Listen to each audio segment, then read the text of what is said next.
আসসালামু আলাইকুম রহমতুল্লাহি ওবরাকাত হামিদা মুসল্লিয়ান মুসল্লিমান আম্মা বাদ ফাউযু বিল্লাহি মিনাশ শাইতানির রাজিম বিসমিল্লাহির রহমানির রহিম ওয়াল্লাহু সুবহানাহু ওয়া তাআলা ফি কালামিহিল মাজিদ ওয়া ফুরকানিল হামিদ লাআল্লাকুম তাত্তাকুন। সম্মানিত দর্শক ও শ্রোতা, মেট্রো সিমেন্ট প্রেজেন্স আলোকিত পথ অনুষ্ঠানটি যে যেখানে বসে দেখছেন সকলকে জানাচ্ছি আন্তরিক শুভেচ্ছা মোবারকবাদ। পাওয়ার্ড বাই ZSRM স্পন্সর হিসেবে রয়েছে তৌসিন রাইনকন রেফ্রিজারেটর ও 2-in-1 শাহজাদি মেহেদি। দর্শক, প্রতিদিন একটি বিষয়ে হাজিরে আজও আলোচনা বিষয় নির্ধারণ করেছি মাহে রমজানের অন্যতম একটি বিষয় তাকওয়া। আল্লাহর ভয় ছাড়া পৃথিবীর জমিনে বান্দা গুনাহ থেকে বাঁচার কোনো সুযোগ নাই। বান্দার কাছে যখন আল্লাহর ভয় থাকে সব গুনাহ থেকে বান্দা সহজে বেঁচে যেতে পারে। আজ এই বিষয়ে আলোচনা করতে দুজন প্রাজ্ঞবিজ্ঞ আলোচক আমাদের স্টুডিওতে হাজির হয়েছে। চলুন অনুষ্ঠানের শুরুতে দুজনের সাথে পরিচিত হই। আমার ডানে যিনি রয়েছেন প্রখ্যাত আলেমদ্বীন মুফতি মাওলানা মোহাম্মদ সিদ্দিকুর রহমান সরকার, খতিব বাইতুল মাহফুজ জামে মসজিদ, ঢাকা। আসসালামু আলাইকুম রহমতুল্লাহ। ওয়ালাইকুম সালাম রহমতুল্লাহ। তারপরে যিনি রয়েছেন প্রখ্যাত আলেমদ্বীন মুফতি মাওলানা আল আমিন হোসাইন, খতিব শাহজাদপুর জামে মসজিদ, গুলশান, ঢাকা। আসসালামু আলাইকুম ওরহমতুল্লাহি ওবরাকাতুহ। আপনারা দুজন কেমন আছেন? আলহামদুলিল্লাহ। যে আলোচনা বিষয় নির্ধারণ করছে তাকওয়া, আল্লাহর ভয়, এ সম্পর্কে আপনার কাছে জানতে চাইব। বিজ্ঞ প্রাজ্ঞ উপস্থাপক, আমি তাকওয়া মূলত মাহে রমজান এসেছে তাকওয়া অবলম্বনের জন্য। আমি এই আলোচনাটা শুরুর পূর্বে দু একটি কথা বলবো আমার সম্মানিত দর্শকদের উদ্দেশ্যে। সেটা হলো, দেখুন, মাহে রমজান মাস আল্লাহ সুবহানাহু ওয়া তাআলার পক্ষ থেকে বিশাল বড় একটি উপহার আমাদের জন্য, একটি নিয়ামত। আমরা জানি যে রাসূল করিম সাল্লাল্লাহু আলাইহি সাল্লামের উসিলে আমরা এই মাসটি পেয়েছি। দেখুন, সৃষ্টির ভিতরে মানুষ সর্বশ্রেষ্ঠ। মানুষের উপরে মুসলমান, তার উপরে আলেম, তার উপরে আউলিয়া কেরামগণ, তারপরে তাবিন, তার উপরে হচ্ছে তাবিনগণ, তারপরে সাহাবিগণ, তারপরে আহলে বাইত, তারপরে নবীগণ, তারপরে সকল নবীদের উপর আমাদের নবী করিম সাল্লাল্লাহু আলাইহি সাল্লামের মর্যাদা। ঠিক সকল মাসের ভিতরে রমজান মাসের মর্যাদা ঠিক সেই রকমই। তো এই যে মাহে রমজান মাস আমাদের কাছে আল্লাহর পক্ষ থেকে এসেছে, এই পয়গামটা আমরা যে পেয়েছি, এটা নিয়ে কিন্তু আমাদের একটু চিন্তার বিষয়। দেখুন, আমরা যখন হজ করতে যাই, তো হজের যখন নিবন্ধন করার পরে আমরা দেখি আমাদের হজরত পালনকারীর ভিতরে একটা কিউরিওসিটি জন্ম নেয়। তিনি হজের একটা গাইডলাইন তিনি কিনে আনেন বা আলেমদের কাছে জিজ্ঞেস করেন যে যেহেতু হজ করতে আমার প্রায় 10 থেকে 12 লক্ষ টাকা লেগে যাবে, প্রায় 45 দিন সময় লেগে যাবে, যাতে আমার অজ্ঞতার কারণে হজ যেন নষ্ট না হয়ে যায়, সেজন্য তিনি আগে থেকে কয়েক মাস আগ থেকেই তিনি হজের বিভিন্ন কার্যক্রম নিয়ে তিনি পড়াশোনা স্টাডি করতে থাকেন। ঠিক মাহে রমজান মাস আমাদের কাছে আসার পরে এই মাহে রমজান মাসে আমাদের কি করণীয়, কি করলে পরে আমরা মুত্তাকি হতে পারবো, এই যে মাহে রমজানের অন্যতম একটি বিষয় হচ্ছে তাকওয়া। তাকওয়াটা কি? এটা মানুষের কলবের ভিতরে থাকে। আল্লাহ রাসূলকে যখন প্রশ্ন করা হয়েছিল যে তাকওয়া কি, রাসূল বলেছেন আত-তাকওয়া হা হুনা, আত-তাকওয়া হা হুনা, আত-তাকওয়া হা হুনা। রাসূল 3 টাইমস আল্লাহ রাসূল বলেছেন যে তাকওয়া হচ্ছে মানুষের এই জায়গা থাকে, এটা দেখানো যায় না, কিন্তু এটা প্রকাশ পায় কীভাবে? একজন মানুষ যখন ওয়াজিব, ফরজ, মুস্তাহাব, সুন্নাহ আমল যখন করে, তখন বোঝা যায় এই লোকটার ভিতরে তাকওয়া জন্ম নিয়েছে। আর একজন মুসলমানের ভিতর তাকওয়া আসবে। কোরআন এই জন্য এসেছে, মাহে রমজান এই জন্য এসেছে, কারণ মাহে রমজানে এসেছে আমাদেরকে মুত্তাকি করার জন্য।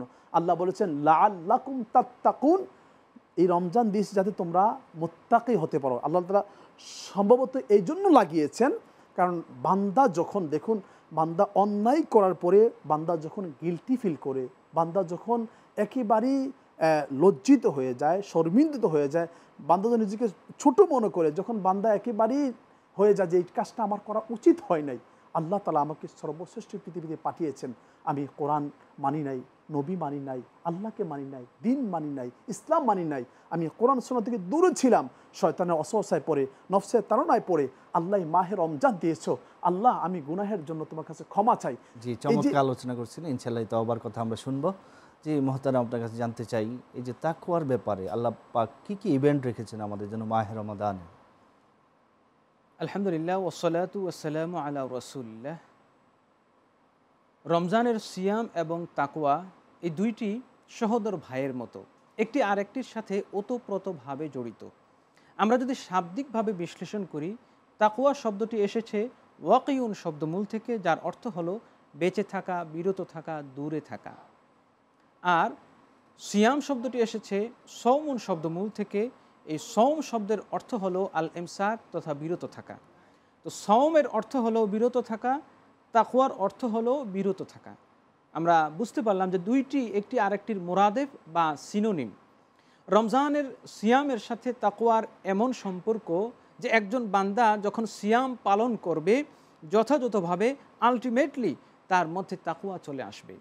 কারণ রমজান মাস হচ্ছে তাকওয়ার মাস। আল্লাহ নিজেই কেন রোজা ফরজ করেছেন তার অন্তর্নিহিত কারণ সূরা বাকারার 183 নম্বর আয়াতে উল্লেখ করেছেন। আল্লাহ বলছেন, কুতিবা আলাইকুমুস সিয়াম কামা কুতিবা আলাল্লাযীনা মিন ক্বাবলিকুম লাআল্লাকুম তাত্তাকুন, যাতে তোমরা মুত্তাকি হতে পারো। তো মুত্তাকি হওয়ার জন্য কি করতে হবে?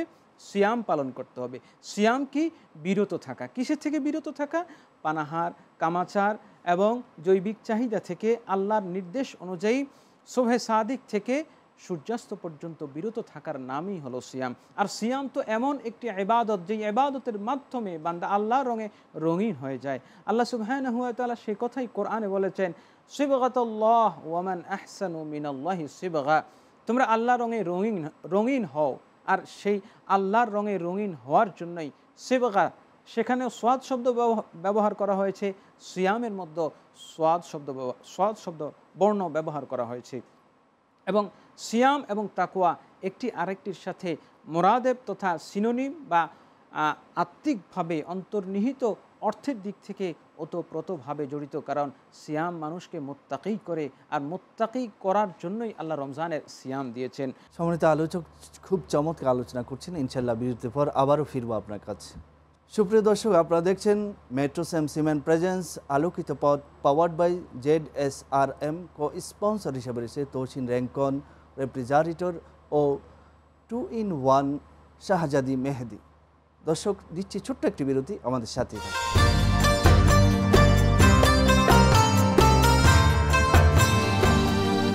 ফিরে এলাম বিরতির পর। আমাদের সাথে থাকার জন্য ধন্যবাদ। আপনারা দেখছিলেন মেট্রোসেম সিমেন্ট প্রেজেন্স আলোকিত পথ, powered by ZSRM। Co sponsor হিসেবে রয়েছে তৌসিন র্যাঙ্কন রেফ্রিজারেটর ও 2-in-1 শাহজাদি মেহেদি। ফিরছি আলোচনায়। যে মহতারাম আপনি আলোচনা করছিলেন। ধন্যবাদ। যে বিষয়টি বলছিলাম যে রমজানের সাথে তাকওয়ার যে রুহানি সম্পর্ক একটি আরেকটির সাথে ওতপ্রোতভাবে জড়িত, সেটি হচ্ছে যে রোজার মাসে বান্দা যদি সব ধরনের অন্যায়, অনাচার, পাপাচার থেকে নিজেকে বিরত না রাখে, তাহলে প্রকৃতপক্ষে সে তাকওয়ার স্বাদ লাভ করতে পারবে না। রমজানের শিক্ষা হচ্ছে একজন ঈমানদার, একজন রোজাদার তার দেহটাকে যেভাবে পরিশুদ্ধ করবে রোজা পালনের মাধ্যমে, অর্থাৎ দিনের বেলায় পানাহার, কামাচার থেকে বিরত থেকে, তেমনিভাবে রাতের বেলায় দৃঢ় মনোবল নিয়ে সে যখন কিয়ামুল লাইল করবে, তার দৈহিক প্রশান্তি এবং শক্তি অর্জিত হবে, সাথে সাথে তার কলবটাও প্রশান্ত হবে এবং তাকওয়ার গুণে গুণান্বিত হবে, তাকওয়ার বলে বলিয়ান হবে। সেজন্য আল্লাহ সুবহানাহু ওয়া তাআলার প্রিয় হাবিব সাল্লাল্লাহু আলাইহি ওয়াসাল্লাম বলেছেন, মান লাম ইয়াদা কাওলা যুরি ওয়াল আমালি বিহি ইলা আখিরিল হাদিস। যে ব্যক্তি রোজা রাখলো কিন্তু রোজা রাখা অবস্থায় গুনাহের কাজ, অন্যায়, অনাচার, পাপাচার, কামাচার এগুলো ছাড়লো না, তো সে ব্যক্তি খুব পিপাসায় শুধু তার পেটকে কষ্ট দেওয়া ছাড়া তার কোনো কিছু অর্জিত হবে না। এবং কোরআন এই মাসেই আল্লাহ সুবহানাহু ওয়া তাআলা নাজিল করেছেন। দেখুন, তাকওয়ার মাসে আল্লাহ কোরআন নাজিল করেছেন এবং কোরআন ও তাকওয়ার শিক্ষা দেয়। এই জন্যই আল্লাহ বলছেন হুদাল্লিল মুত্তাকিন, এই কোরআনটা হচ্ছে মুত্তাকিদের জন্য হেদায়াত। আর কোরআন নাজিল করা হয়েছে রমজান মাসে। সুতরাং বোঝা গেল কোরআন যেমনিভাবে হেদায়েতের শিক্ষা দেয়, রমজানও তেমনিভাবে হেদায়েতের শিক্ষা দেয়। আর কোরআনের হেদায়াত হচ্ছে তাকওয়া এবং রমজানের হেদায়াত হচ্ছে তাকওয়া। সুতরাং বোঝা গেল যে রমজান মাস আমাদের কাছে যেই পয়গামটা নিয়ে আসে যে বান্দা তুমি মুত্তাকি হও, তুমি আল্লাহকে ভয় করো, আর আল্লাহর ভয় নিয়ে যখন তুমি রোজা পালন করবে, সিয়াম পালন করবে, তখনই এই রোজাটা হবে আসসাউমুলি ওয়া আনা আজজি বিহি। আল্লাহ তখনই বলবেন, বান্দা তুমি আমার সন্তুষ্টির জন্য, আমার ভয়ে, আমাকে তাকওয়া করে, আমার থেকে পরহেজ থেকে, অর্থাৎ আমার নির্দেশ অনুযায়ী তাকওয়া অবলম্বন করে রোজা রেখেছো, যাও তোমার রোজাটা আমার জন্য আমি কবুল করে নিলাম, আর এর বিনিময়ে আর কিছুই নয়, আমি আল্লাহ স্বয়ং তোমার প্রতিদান দান করব। সুবহানাল্লাহ। যাকাত, ফিতরা, সদকার মাধ্যমে যখন মানুষের মানব কল্যাণে সে এগিয়ে আসবে, তখন সে আল্লাহর গুণে গুণান্বিত হবে, মানুষের প্রতি দয়া এহসান করার কারণে সে মুহসিনিনদের অন্তর্ভুক্ত হবে। এভাবেই তার রোজাটা তাকওয়ার গুণে গুণান্বিত করে দিবে। চমৎকার আলোচনা করছিলেন, আপনাকে অনেক ধন্যবাদ। যে মোহতারাম আপনার কাছে তাকওয়া সম্পর্কে আরও কিছু জানতে চায়। দেখুন, খুবই চমৎকার আলোচনা হচ্ছিল। যখন তাকওয়া এমন একটি বিষয়, মানুষের একদম সর্বশিখরের যে স্থান, এটা হচ্ছে তাকওয়া। মানুষ যখন তাকওয়া অর্জন করে, তখন সেই মানুষের সাথে আল্লাহ সুবহানাহু ওয়া তাআলা যে কানেকশন হয়ে যায়, ওই মানুষ যখন দোয়া করে, সেই দোয়া আল্লাহ ফিরিয়ে দেন না। সুবহানাল্লাহ। ওই মানুষ যখন কোনো দিকে তাকায়, সেই জায়গাতে আল্লাহর রহমত বর্ষিত হয়ে যায়। ওই মানুষ যখন কারোর দিকে তাকায়, সেই মানুষের ভিতরে সংশোধন হয়ে যায়। আল্লাহু আকবার। তো এই তাকওয়া অর্জনের একটা সুবর্ণ সুযোগ হলো এই মাহে রমজান মাস। দেখুন, এই মাহে রমজান মাস যখন আসছে, তখন আমরা সম্মান করতে হবে। শুধুমাত্র সারাদিন আমরা না খেয়ে থাকলাম, এইটুকু কিন্তু রোজা নয়, এটাই তাকওয়া নয়। আমাকে বুঝতে হবে যে আমি না খেয়ে থেকেছি, এটা ভালো কথা, কিন্তু না খাওয়ার পাশাপাশি অন্য মানুষ যে কষ্ট পাচ্ছে, সেই কষ্ট না নিজের ভিতরে অনুধাবন করা। কত মানুষ কত শিশু পড়ে আছে, ঠিকমতো খেতে পায় না, তার কীরকম কষ্ট হয়। এর থেকে শিক্ষা নিয়ে যারা দরিদ্র অসহায়, তাদের প্রতি আমাকে দয়া দেখানো। কেননা আল্লাহ সুবহানাহু ওয়া তাআলা আমাদেরকে এমন এক নবীর উম্মত বানিয়েছেন, যেই নবীকে তামাম সৃষ্টিকুলের জন্য, ওয়ামা আরসালনাকা ইল্লা রাহমাতুল আলামিন, সকল সৃষ্টিজনতাকে রহমত করে পাঠিয়েছেন। অর্থাৎ দয়া, মায়া, অনুগ্রহ, ভালোবাসা, মমতা সবই আমার নবীর ভিতরে রয়েছে। দেখুন যে এই যে আমরা মাহে রমজান মাস আসলে আল্লাহ সুবহানাহু ওয়া তাআলা সূরা আল ইমরানের 134 নম্বর আয়াতের ভিতরে বলেছেন, আল্লাযীনা ইউনফিকুনা ফিস সাররাই ওয়াদ দাররাই ওয়াল কাযিমিনাল গায়যা ওয়াল আফিনা আনিন নাস আল্লাহু ইউহিব্বুল মুহসিনিন। আল্লাহ সুবহানাহু ওয়া তাআলা বলছেন যে তাদের জন্য তোমরা ওয়াসারিউ ইলা মাগফিরা, তোমরা ক্ষমার দিকে আসো। যাদেরকে আমি আল্লাহ তাআলা এত বিশাল জান্নাত দিব, তাদের 3টা গুণ থাকবে। যাদেরকে আমি আল্লাহ তাআলা খুব বেশি মহব্বত করি, ভালোবাসি, যাদের নাম দিয়েছি মুহসিন, যাদের জায়গা হবে জান্নাত। কি 3টা গুণ? আল্লাহ বলছেন, আল্লাযীনা ইউনফিকুনা ফিস সাররাই ওয়াদ দাররাই। আল্লাহ বলছেন তাদের প্রথম গুণটা হচ্ছে তারা সচ্ছল অসচ্ছল, ধনী গরিব, সর্ব অবস্থায় তারা মানবতার সেবায় কাজ করবে, দান সাদকা করবে, তারা গরিব দুইকে তারা সাহায্য সহযোগিতা করবে, তারা মসজিদ মাদ্রাসায় তারা দান সাদকা করবে।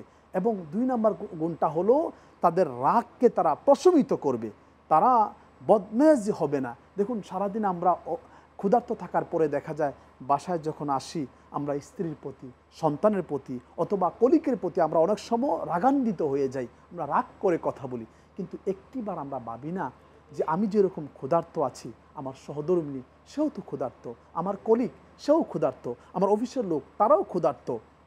তো এই লোকগুলা যদি কোনো ভুল করে, প্রয়োজন আমি তাকে সহযোগিতা করব।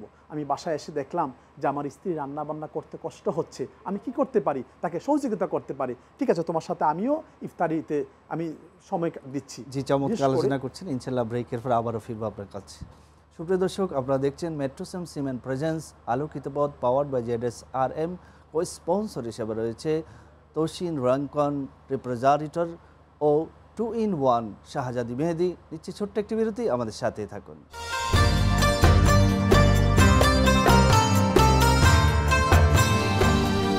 ফিরে এলাম বিরতির পর। আমাদের সাথে থাকার জন্য ধন্যবাদ। আপনারা দেখছিলেন মেট্রোসেম সিমেন্ট প্রেজেন্স আলোকিত পথ, powered by ZSRM। Co sponsor হিসেবে রয়েছে তৌসিন রঙ্কন রিপ্রেজারিটর ও 2-in-1 শাহজাদি মেহেদি। ফিরছি আলোচনা। জি মোহতারাম, আপনি আলোচনা করছেন। জি, দেখুন, এই যে আমাদের স্ত্রীরা, তারা আমাদের জন্য তারা সেহরি ব্যবস্থা করেন, ইফতারির ব্যবস্থা করেন, নাস্তার ব্যবস্থা করেন, এগুলো কিন্তু অনেক কষ্টের কাজ।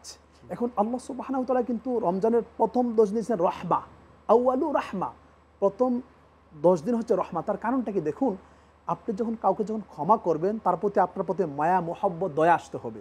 এই জন্য আল্লাহ চাচ্ছেন বান্দা প্রথমে নিজেকে ছোট করে ফেলে, একেবারে যে আল্লাহ আমি গুনাহ করেছি, আমি মাপ চাই, আমি আর করব না, আল্লাহ আমাকে মাফ করে দাও। বান্দা একেবারে নিজেকে ছোট করে ফেলবে। তখন আল্লাহর মায়া যখন বর্ষিত হবে বান্দার প্রতি, তখন বান্দাকে ক্ষমাও করবেন, জান্নাতও দিবেন। ঠিক এটার পরিচয়টা কি? যে রমজান মাস যখন আসলো, আমরা যারা আছি, আমার ফ্যামিলিতে ইফতারিতে আমি সজদা করব, সাহারিতে আমি সজদা করব। বিশেষ করে যে সকল বৃদ্ধ আছি বা অনেক মা আছেন যাদের প্রত্যেক মাসে মেন্সের কারণে তারা রোজা রাখতে পারেন না, অথবা অনেক বৃদ্ধ অসুস্থ লোক রোজা রাখতে পারে না, ছোটো বাচ্চারা রোজা রাখতে পারে না, তারাও ইফতারির সময় সাহারির সময় তারাও সহযোগিতা করবেন, তারাও অবশ্যই খাবেন, এতে সওয়াব হবে। এবং তারা প্রয়োজনে এক গ্লাস পানি আগায় দিবেন অথবা কাউকে একটু ইফতারি আগায় দিবেন, এত সওয়াব হবে। এই যে কাজগুলি করলে কিন্তু আমরা সওয়াব পাবো, আল্লাহর দয়া মায়া মহব্বত পাবো। এইটাও কিন্তু তাকওয়া অর্জনের অন্যতম একটি মাধ্যম। এবং আমি মনে করি এই মাধ্যমটাই রমজানের শিক্ষা। আমাদের অনেক সময় অনেক মুসল্লি না বুঝে আমাদের সাথে আমাদের কষ্ট দেন, তাদেরকে ক্ষমা করে দেওয়া, আত্মীয় স্বজনকে ক্ষমা করে দেওয়া, এই 3টা গুণ, সচ্ছল অসচ্ছল অবস্থায়, ধনী এবং দরিদ্র অবস্থায় মানুষকে দান সদকা করা, দেশের জন্য দশের জন্য কাজ করা, এবং রাগকে কন্ট্রোল করা, এবং মানুষকে ক্ষমা করে দেওয়া, এই 3 গুণ যার ভিতরে আছে, আল্লাহ বলেন সে হচ্ছে মুহসিন, তার জন্য জান্নাত। আর ওই ব্যক্তি মুত্তাকি হওয়ার জন্য তার প্রথম ধাপ সে অতিক্রান্ত করতে পেরেছে। চমৎকার আলোচনা করেছেন, আপনাকে ধন্যবাদ। যে মহতারাম, আপনার কাছে আবারও আসতে চাই যে এই তাকওয়াকে, মাহে রমজান তো একটা অন্যতম সময়, উর্বর সময়, এই তাকওয়াকে আমরা মাহে রমজানে আর অন্য কি পন্থায় অর্জন করতে পারি? মহতারাম ধন্যবাদ। সিয়াম শব্দের অর্থ হলো বিরত থাকা, আর এই বিরত থাকা মানে হচ্ছে গুনাহ থেকে বিরত থাকা। বান্দা যখন গুনাহ থেকে দূরে থাকবে তখন আল্লাহ পাক জাহান্নামকে তার থেকে দূরে রাখবেন। নবীজি সাল্লাল্লাহু আলাইহি ওয়াসাল্লাম এই জন্য বলেছেন আসিয়ামু জুন্নাতুন, রোজা হচ্ছে ঢাল স্বরূপ। এই ঢাল কি করে? ঢাল যেভাবে শত্রুর আঘাত থেকে একজন যোদ্ধাকে যুদ্ধের ময়দানে বাঁচিয়ে রাখে, নিরাপত্তা দেয়, ঠিক রমজান একজন বান্দাকে গুনাহ থেকে দূরে রাখে, আর গুনাহ থেকে দূরে রাখার মাধ্যমে কাল কিয়ামতের ময়দানে তাকে জাহান্নাম থেকেও দূরে রাখবেন। সম্মানিত উপস্থাপক, যে বিষয়টি এখানে আমরা আমাদের আলোচনার মাধ্যমে তুলে ধরতে চাই যে রমজান মাস এর সিয়াম সাধনা, এটি একটি প্র্যাকটিসিং বিষয়, এটি অনুশীলনের বিষয়। রোজার রমজান মাসের এই 30টি দিন আমাদের একটি ট্রেনিং সেশন বলা যেতে পারে, অধ্যবসায় বলা যেতে পারে। আমাদের মূল উদ্দেশ্য হচ্ছে গ্রেট ভার্চু তাকওয়া আমাদের জীবনে প্রতিষ্ঠিত করা, বাস্তবায়ন করা, আমাদের চরিত্রের মধ্যে তাকওয়ার গুণ নিয়ে আসা। সেই তাকওয়ার গুণ নিয়ে আসার জন্য শুধু পুঁথিগত বিদ্যা দিয়ে যথেষ্ট হবে না, কিংবা আপনি শুধুমাত্র পানাহার থেকে বিরত থাকলেন, এতেই আপনি মুত্তাকি হবেন না। বরং মুত্তাকি হতে হলে আপনার মাথার চুল থেকে পায়ের পাতা পর্যন্ত প্রতিটি জিনিসকে, দেহ, মন, চোখ, কান, হৃদয়, অন্তর, সব কিছুকে তাকওয়ার গুণে গুণান্বিত হবে। আপনার সাথে একটু অ্যাড করতে চাই, আল্লাহ রাসূল একটা হাদিস, আল্লাহ প্র্যাকটিক্যাল তাকওয়া দেখিয়েছেন যে সাহাবায়ে কেরাম, যে এখানে কণ্টাকীর্ণ যে পথগুলো খুবই কঠিন, মানে একেবারে কাঁটাযুক্ত, তোমরা এমনভাবে হাঁটো যেন কাঁটা তোমার পায়ে না ফুটে। অর্থাৎ আমি পৃথিবীর জমি চলছি, এখানে সুদ আছে, ঘুষ আছে, এখানে অন্যায়ভাবে অর্জন করার সুযোগ আছে। আমি যদি হারাম খেয়ে আবার রোজাও রাখলাম, নামাজও পড়লাম, তাহলে তো সেটা কাজ হবে না। তাহলে আমরা সেই বিষয়গুলো খেয়াল করা অবশ্যই। রমজানের শিক্ষা এটাই। দেখুন, আমরা রমজান মাসে অনেক সময় দেখা যায় যে সারা বছর মিথ্যা কথা বললেও বলে যে আমি রোজা রেখে মিথ্যা কথা বলতে পারবো না। অনেক সময় দেখা যায় অনেক ভাই, অর্থাৎ তার মধ্যে রোজার মাস, রমজান মাস কিভাবে তাকে একটু হলেও তাকওয়ার শিক্ষা দেয়, এবং এই তাকওয়ার শিক্ষাটা সে যদি বাকি 11 মাস ধারণ করতে পারে, তাহলেই মুত্তাকি হতে পারবে। এবং রমজান মূল বিষয়টা আমরা যেটা বলতে চাই যে রমজান হচ্ছে তাকওয়ার মাস, আর তাকওয়া শুধু মুখে বললেই অর্জিত হবে না, কিংবা বই পুস্তকে পড়লেই মুখস্থ করে নিলাম আর আমি মুত্তাকি হয়ে গেলাম না। এটি অর্জন করার বিষয়। এটি দেহ মন দিয়ে, চোখের তাকওয়া হলো আপনি চোখ দিয়ে অন্যায় কিছু দেখবেন না। কানের তাকওয়া হলো, কানের রোজা হলো আপনি কান দিয়ে অশালীন কথা, গীবত, শিকায়েত, মিথ্যা কথা শুনবেন না। আপনার জবানের সিয়াম হচ্ছে এই জবান দিয়ে যেমনিভাবে আপনি দিনের বেলায় পানাহার করছেন না, ঠিক তেমনিভাবে এই জবান দিয়ে মিথ্যা কথা বলবেন না, সুদ ঘুষের জিনিস খাবেন না, তাহলে আপনার জবানের তাকওয়া হবে। আপনি এই চোখ দিয়ে যদি অন্যায় অশ্লীল জিনিস থেকে না বিরত রাখেন এই চোখকে, তাহলেই এই চোখটা হবে মুত্তাকির চোখ। আপনার হৃদয় এবং অন্তরকে যদি মানুষের প্রতি কুধারণা থেকে বিরত রাখেন, অন্তরকে পুতু পবিত্র রাখেন এবং গুনাহের কালিমায় যদি কলঙ্কিত না করেন, তাহলেই এই অন্তরটা হবে তাকওয়ার অন্তর। চমৎকার আলোচনা করছেন, আপনাদের দুজনকে ধন্যবাদ আমাদের স্টুডিওতে সময় দেওয়ার জন্য। সুপ্রিয় দর্শক, আমরা তাকওয়ার মাধ্যমে নিজের জীবনকে গড়ি, আল্লাহকে ভয় করি, রোজা পালন করি, নিজেকে সংশোধন করি, এই আশা এবং প্রত্যাশা ব্যক্ত করে আজ এই পর্যন্ত। ভালো থাকুন, সুস্থ থাকুন। ওমা আলাইনা ইল্লাল বালাগ। আসসালামু আলাইকুম ওয়া রাহমাতুল্লাহি ওয়া বারাকাতুহু।